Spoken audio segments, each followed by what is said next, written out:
Mean median mode बहुत confusion रहता है बच्चों को कि मीन मीडियन मोड ये क्या चीज़ है, एवरेज क्या चीज़ है। तो मैं आपको बता दूं, एवरेज का मतलब खाली ये नहीं होता कि सारे डेटा को ऐड करो और जितने नंबर ऑफ डेटा उसे डिवाइड करो।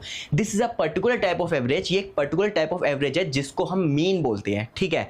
बट एवरेज का मतलब खाली मीन नहीं होता। आप सपोज मान लो कि मुझे एवरेज इनकम निकालनी है और मैंने सबकी इनकम को ऐड कर दिया, उसमें मैंने अंबानी की भी इनकम डाल दी, तो अंबानी की इनकम इतनी ज़्यादा है, उससे हमारा मीन जो हमारी एवरेज निकलेगी वो बहुत ज़्यादा आएगी। इसका मतलब कि ऐसा लगेगा कि सबकी एवरेज इनकम सबसे ज़्यादा है, बट ऐसा है नहीं।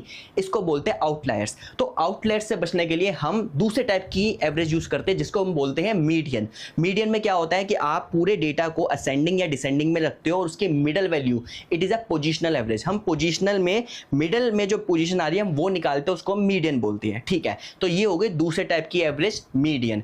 अब मान लो आप किसी जूते की फैक्ट्री में जाते हो और आप इंटरेस्टेड हो कि किस नंबर का जूता सबसे ज्यादा बिकता है, ठीक है। तो आप क्या करोगे, आप इस केस में मोड लोगे। मोड मतलब कि वो नंबर जो सबसे ज़्यादा, जिसकी सबसे ज़्यादा फ्रीक्वेंसी है। तो इस केस में जो आपकी एवरेज होगी वो आपकी मोडुलर वाली एवरेज निकालोगे, मोड एवरेज निकालोगे। बट एवरेजेस खाली मीन मीडियन मोड ही नहीं रहती, एवरेजेस आपकी जिमेट्रिक मीन और हार्मोनिक मीन भी होती है। ये क्या होती है, इसको पूरे डिटेल के लिए मैंने एक पूरी वीडियो डाली हुई है जो मैंने लिंक डिस्क्रिप्शन में डाल दूंगा। आप अगर इंटरेस्टेड हो तो उस वीडियो को जरूर देखिए।